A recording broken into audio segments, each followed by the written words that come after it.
Jens Stoltenberg, NATO's Secretary-General, issued a warning shot during a stark address in Brussels this week. The Norwegian warned Brussels against overstepping its mark as the European bloc pursues plans for a joint EU army.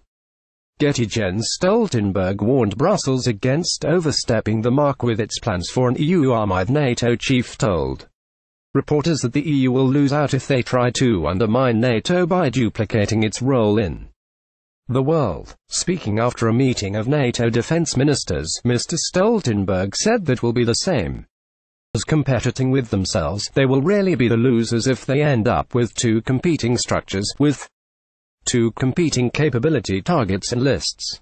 The NATO Secretary-General also warned that any resources and capabilities of the EU Defence Force must also be available for NATO. NATO warned that any resources and capabilities of the EU Defence Force must be available for NATO. They will really be the losers if they end up with two competing structures. Jens Stoltenberg, currently 22 of the 29 countries in NATO are a member of the EU, which has raised questions around the overlap between the EU army and the NATO military structure. The EU launched the Permanent Structured Cooperation on Security and Defence (PESCO) in late last year.